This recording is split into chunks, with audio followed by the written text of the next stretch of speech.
É isso aí, meu povo do segundo ano, começando mais um vídeo aqui. Nessa nossa videoaula, nós vamos falar de Portugal e Brasil no século XVII. É um assunto que nós já estamos estudando. No vídeo anterior nós falamos sobre isso, mas eu queria primeiro sugerir que vocês, ao assistirem esse vídeo, se inscrevam aí no canal para quando saírem vídeos novos vocês serem notificados. Porque para eu ficar notificando lá pelo grupo do WhatsApp, acontece que alguns alunos perdem a notificação, porque o pessoal vai colocando mensagens depois e vai enchendo e a mensagem de notificação do vídeo, o link do vídeo fica para trás, beleza? Então se inscreva aí para a coisa funcionar de maneira mais organizada e mais ágil, mais eficiente, tá bom? Então, a gente começa aqui falando da União Ibérica. Foi um período em que Portugal e Espanha estiveram, eu não diria unidos, quer dizer, a Espanha dominou Portugal a partir de 1580, logo após a morte do rei Dom Sebastião, até 1640, né, quando o rei Filipe II da Espanha faleceu, facilitando assim a luta dos portugueses pela independência. Né? Quem assumiu o trono português foi Dom João IV. Então, a União Ibérica é esse período em que Portugal esteve sob o domínio da Espanha. Tá bom? O antigo sistema colonial é aquele sistema colonial implantado, né, no Brasil por Portugal. Tá? Eles se caracterizavam por 5 pontos importantes, 5 características, que são a monocultura da cana, ou seja, era baseada na cultura de um produto só, que era a cana-de-açúcar. A política monopolista, quer dizer, só a metrópole poderia gerir essa produção dessa monocultura. Proibição de manufaturas, o Brasil não podia ter manufaturas, assim como não podia ter universidades, assim como não podia ter gráficas, né? Uma série de outras coisas. Controle político-administrativo, ou seja, era a coroa portuguesa, a metrópole quem controlava e quem administrava a colônia. Tá? A colônia não podia ter uma autonomia administrativa. E tráfico negreiro e restrição à escravidão indígena. Tá? Essa questão da escravidão indígena, aí dela ser proibida pelo rei de Portugal, isso que acabou criando uma série de problemas e questões aí entre os colonos e a coroa, e entre os colonos e os padres jesuítas que foram encarregados, né, de catequizar os índios brasileiros. Aí entra toda uma questão da relação entre a monarquia portuguesa e a Igreja Católica, toda aquela questão do rei ter sempre um apoio do Papa e vice-versa. Né? Enfim, o desejo do rei de Portugal era que os índios fossem súditos dele, né, súditos de sua majestade e fiéis da igreja, né, se tornassem cristãos. Daí a vinda dos padres jesuítas para o Brasil, e chegando aqui eles vão tentar proteger os índios da escravidão, porque inicialmente os colonos, os caras que começam, né, a implantar as primeiras unidades produtivas no Brasil, na necessidade de mão de obra, eles querem empregar os índios, né, mas com essa intervenção dos jesuítas eles acabam indo, né, para a escravidão negra. A União Ibérica criou uma situação muito complicada entre Portugal e a Holanda. A Holanda é que fazia a distribuição do açúcar brasileiro através da Companhia das Índias Ocidentais. Porém, com a União Ibérica, né, a Espanha, em 1605, Filipe II proíbe as relações comerciais entre Portugal e a Holanda. Por quê? Porque a Holanda estava em guerra com a Espanha. E por que a Holanda estava em guerra com a Espanha? Porque a Holanda era colônia da Espanha e ela estava lutando para se libertar. Né? Então, em 1624, os holandeses dominaram Salvador, na Bahia. Eles apesar de depois que Filipe II proíbe essas relações, os holandeses vão reagir. Eles querem dominar as áreas produtoras de açúcar. Eles já ganhavam muito dinheiro fazendo a distribuição, eles não queriam perder esse filão aí do mercantilismo. Então eles pensam o seguinte: cara, se o cara não deixa mais a gente distribuir o açúcar, né, a gente meter a mão nessa produção do Brasil, então só tem um jeito: nós vamos dominar essas áreas produtoras. Vamos lá, vamos cair para cima e vamos dominar. E aí eles intensificam os ataques. Então, em 1624 eles atacam Salvador, mas são expulsos logo no ano seguinte, que não deu muito certo. E em 1630 eles chegam a Pernambuco, atacam o Recife, que era um bairro de Olinda, né, e tomam o controle ali da região. Tá? E em 1637 chega a Pernambuco o conde João Maurício de Nassau, que vem para governar aí o Brasil holandês. Daí Maurício de Nassau, cara, ele adotou aí uma estratégia interessante, que é a estratégia da tolerância religiosa no Brasil, né? Mesma estratégia que também já existia na Holanda. A Holanda ela era uma reunião de gente diferente, de gente que em qualquer outra parte do mundo se mataria, mas na Holanda eles tiveram que se unir, né? Eles, ali convergiram. Todo mundo que era perseguido em algum país da Europa corria para a Holanda, tá certo? Então, judeus aí corriam para a Holanda, livres pensadores, ateus, protestantes, não sei o que, todo mundo para a Holanda, os que podiam, os que tinham algum dinheiro para a Holanda, levaram seus capitais, sua grana e montaram as companhias de comércio e deixaram a diferença religiosa para lá. Então, galera, vamos ganhar dinheiro que é melhor, e cada um tem aí sua fé, cada um tem sua crença, e pronto, vamos ganhar dinheiro. E aí começaram a distribuir açúcar, começaram a distribuir especiarias do Oriente, né? E eles eram muito pragmáticos. E no Brasil, o Maurício de Nassau vai fazer a mesma coisa. Ele vai chegar para os fazendeiros lá do Recife, produtores de açúcar, e vai dizer: ó, vocês são dos brasileiros, nós somos holandeses, nós dominamos aqui a região. Então, ao invés de eu chegar aqui e invadir tudo aqui, matar vocês, para tomar esse engenho velho de vocês, vamos fazer o seguinte: vocês ficam produzindo açúcar do jeito que vocês já fazem aí, só que nós vamos continuar distribuindo, tá bom? Esqueça Portugal aí, esqueça Espanha, nada a ver mais, tá bom? Então vocês vão continuar produzindo, nós vamos distribuir, e eu vou até emprestar um dinheiro para vocês, porque a gente tem muito dinheiro, eu vou emprestar dinheiro para vocês melhorarem esses engenhos velhos de vocês aí, que estão muito velhos, muito bagunçados, muito feios, então vamos ajeitar isso aí, certo?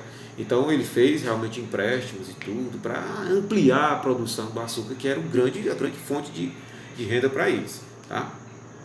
Também investiu na urbanização do Recife. O Recife era uma área muito alagada, muito complicada. O rio Capibaribe passava ali, alagava tudo, era um negócio cheio de pântano, de charco, não era muito legal. Então eles começam a fazer reformas urbanas, constroem pontes, drenam pântanos, e o negócio vai ficando bonito, tá? E incentiva a produção cultural e artística. Inclusive o Recife, uma determinada área do Recife, vou chamar de cidade Maurícia. Maurício de Nassau ali com sua corte de artistas e cientistas. Hoje acredita-se que tenha sido um negócio muito legal, tá? E aí eu coloquei no slide de vocês alguns exemplos dessa arte holandesa no Brasil. Vieram para o Brasil com o Maurício de Nassau artistas como o Albert Eckert, o Franz Prost. Quando eu visitei o Instituto Ricardo Brenan no Recife, lá a gente vê essas telas pintadas pelo Albert Eckert, né? Não sei se as que estão lá são as originais ou se são cópias, enfim, mas são muito bonitas, cara, são muito bonitas, tá? E coloquei também uma foto da Ponte Maurício de Nassau, bicho. Ela ainda existe lá no Recife. Acredita-se que foi a primeira ponte construída na América, no continente americano todinho, tá? É uma ponte importante, tá? Curioso, eu não lembro de ter, quando eu estive no Recife, já estive no Recife 3 vezes, eu não lembro de ter passado nessa ponte, mas tudo bem, tá aí a foto da ponte pra gente ver, vocês têm aí no slide, tá? A gente fala também, enquanto os holandeses estavam aqui no Brasil e rolava essa treta toda aí com Portugal, Espanha, todo esse negócio, a Holanda começa também a incomodar lá na África, cara, tentando tomar colônias portuguesas na África. Os holandeses, realmente, gente, eles chegaram um pouco depois na corrida dos mares, não tinha mais colônia para eles, mas a tomar dos outros, tá? E aí tem destaque aí para a rainha africana Nzinga Mibandi, que ficou mais conhecida como Ginga, tá? Ela comandava a região do Nidongo e Matamba, que corresponde à atual Angola, que era colônia de Portugal e que os holandeses atacaram. E o que a Ginga fez? Ela ajudou os holandeses, olha que massa, né? Não gostava dos portugueses e ajudou os holandeses. Os povos negros, né? Eles já, nesse período do século XVI e século XVII, eles já são obrigados a conviver com os brancos, com os europeus, seja negociando, vendendo escravos. Sim, os negros vendiam escravos, tá? Negros também. Ou seja, essa presença dos europeus ali era muito incisiva. Então eles acabam, apesar de ter ali uma rainha agindo e tudo mais, a região era dominada por Portugal, através do sistema de feitorias, né? E ela vai, quando os holandeses atacam ela vai e apoia os holandeses, tentando se livrar aí da dominação portuguesa. Bom, a restauração portuguesa, quer dizer, o contexto em que Portugal fica livre da Espanha, né? A Espanha ela entra em crise, gente, no século XVII, tá? Apesar do grande volume de metais preciosos que ela havia extraído de suas colônias americanas, mas esse volume começa a diminuir, tá certo? Então o Império Espanhol vai enfraquecendo e vai entrando em crise cada vez mais, e os portugueses começam a dizer assim, cara, não é vantajoso a gente ser parte do Império Espanhol, porque sim, até um determinado momento eles achavam que era uma vantagem, né? Por outro lado, a presença holandesa na América e na África também abalava os negócios de Portugal, cara. Os holandeses estavam atrapalhando, né, pra caramba mesmo. E as guerras que a Espanha estava metida, elas esgotavam as finanças do Império Espanhol. A Espanha estava metida em várias guerras ao mesmo tempo, né? Então isso estava acabando com as reservas ali de capital da coroa espanhola, certo? Os holandeses e os ingleses também passaram a tomar praças lusitanas no Oriente, rapaz. Meu Deus do céu, a coisa estava muito ruim mesmo para Portugal e Espanha, né? Os holandeses, como sempre, e os ingleses começam a tomar praças lusitanas locais com que Portugal tinha uma certa proeminência comercial e tudo, no Oriente, lá nas Índias, aquele negócio todo, e os holandeses vão começando a tomar, né? Então Portugal também está na pior, né? A miséria recaiu sobre parte da população portuguesa e fortaleceu o sentimento anticastelhano. A população portuguesa começou a ter uma certa rejeição com os espanhóis aí, né, dizendo, rapaz, estamos ferrados, eles também, e a gente dominado por eles, a gente tem que sair dessa situação. Então, vamos lutar contra esses caras, né? Então, enquanto a Espanha lutava na Guerra dos 30 anos, 30 anos mesmo, de 1618 a 1648, contra Holanda, Inglaterra, Dinamarca, Suécia e França, olha aí, né? Como é que a pessoa está em guerra contra 1, 2, 3, 4, 5 países ao mesmo tempo, né? Então o Império Espanhol entrou em colapso. Não tinha como, né? Com as sublevações de Nápoles, Sicília e Andaluzia. Assim, essas regiões que hoje pertencem à Itália, elas pertenciam também à Espanha. Só que essas regiões aproveitaram também a crise da Espanha e se libertaram, quer dizer, se sublevaram, se revoltaram. E é mais problema para a Espanha, que já estava mal, e foi ficando pior ainda. O negócio foi ficando muito sério para a Espanha nesse período aí. Para Portugal também. Mas Portugal, um pouquinho menos, ele se aproveita disso aí para se libertar da Espanha. Então, após a perda de suas possessões no Brasil, o mais duro golpe sofrido pela Holanda veio da Inglaterra, com o ato de navegação de 1651. Então a Holanda perdeu, né? Ela perde, em 1640, ela perde aí ela perde o Pernambuco, né? Ela perde o Recife. Os portugueses, aliados até mesmo com índios, eles conseguem expulsar os holandeses do Brasil, né?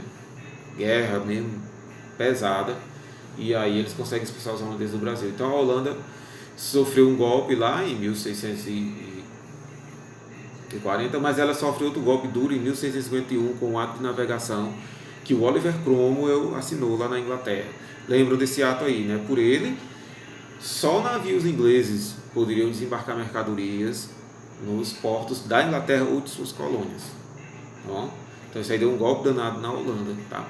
Então a Holanda, Portugal e Espanha passaram a ocupar um papel secundário na geopolítica mundial. Os três sofreram perdas nesse período. Os holandeses foram expulsos do Brasil e foram empregar suas técnicas de produção de açúcar nas Antilhas, criando uma forte concorrência comercial contra o açúcar brasileiro, né? Eles vão produzir açúcar nas Antilhas e vão vender esse açúcar mais barato no mercado internacional, prejudicando aí grandemente o sistema açucareiro brasileiro e prejudicando logicamente Portugal também, tá? Portugal afunda-se então em grande crise e pede ajuda militar à Inglaterra contra a Espanha. Então Portugal está lá lutando contra a Espanha para se libertar e a crise econômica comendo, né? Assim como também na Espanha, mas aí Portugal está mais apertado e ele vai e pede ajuda à Inglaterra. A Inglaterra estava despontando ali, né? A Inglaterra estava, né, passando pelas suas revoluções internas, essas revoluções políticas do século XVII, tá? E aí Portugal vai e pede ajuda. Em 1640, 1641, quando está acontecendo essa guerra aqui no Brasil, a Inglaterra está passando pela revolta puritana. Né? Em troca, os ingleses passariam a abastecer o mercado interno das colônias de Portugal. Olha aí, os ingleses saem se dando bem na jogada. Né? Em 1662, as possessões portuguesas. Aí, em 1662, a Inglaterra está como? Né? Aquele negócio ali da restauração da monarquia quase acontecendo, né? Cromwell já tinha morrido. Tá? Então, em 1662, as possessões portuguesas de Tanger, na África, e de Bombay, na Índia, foram cedidas à Inglaterra, olha que legal, como dote da princesa Catarina de Bragança, filha do rei Dom João IV, com Carlos II. A princesa, filha do Dom João IV, a Catarina de Bragança, casou-se com o Carlos II, aquele lá da restauração da monarquia inglesa, lembra lá? Um pacto com o parlamento para poder tirar o filho do Cromwell da jogada, né? Os portugueses passaram então a depender da Inglaterra e os espanhóis passaram a depender dos franceses, ou seja, Portugal e Espanha se tornam realmente nações secundárias aí na geopolítica europeia, no sistema do mercantilismo, né? Apesar da crise aberta no setor açucareiro pela concorrência holandesa, a atividade manteve-se e expandiu-se no Nordeste brasileiro, né? Enquanto a pecuária e o cultivo de tabaco também experimentaram um grande desenvolvimento. Quer dizer, apesar da crise e da concorrência holandesa, mas mesmo assim a produção de açúcar no Brasil continuou e se expandiu. No Nordeste, nesse momento, meu povo, o Nordeste brasileiro é a região mais rica do Brasil. Né? Tá bom? Era Sul, Sudeste, ainda não. Era o Nordeste, certo? E termina aqui falando do sebastianismo. O Dom Sebastião foi o rei português que desapareceu na Batalha de Alcácer Quibir em 1580, dando início então à União Ibérica. Ele era filho da princesa Joana e do príncipe João. Joana e João. Filhos de Dom João III. Português gosta muito de João, né? Seu nascimento em 1554 trouxe a esperança de continuidade para a dinastia de Aves. Tanto que ele era Dom Sebastião, o desejado, né? O esperado.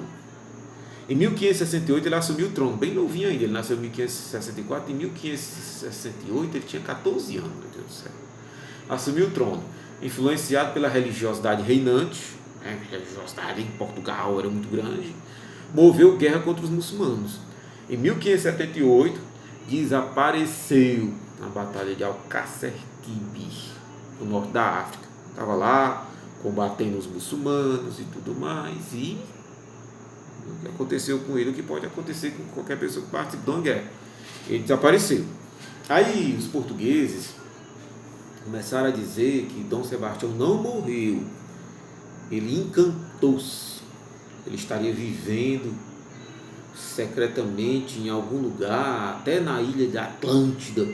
Acreditaram que ele estivesse vivendo, ou em Camelot, lá ao lado do rei Arthur, enfim.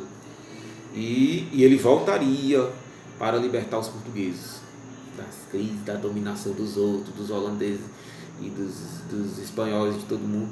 Acreditavam que ele ia voltar para libertar o povo português. Ele nunca voltou, né? É mais um exemplo de messianismo, tá bom? E o capítulo encerra assim, o tópico encerra assim, tá? Estudem ao slide. Quem trouxe o livro para casa, quem está com o livro em casa, estude esse conteúdo pelo livro, tá bom? E eu vou na próxima ocasião já começar um novo conteúdo, tá bom?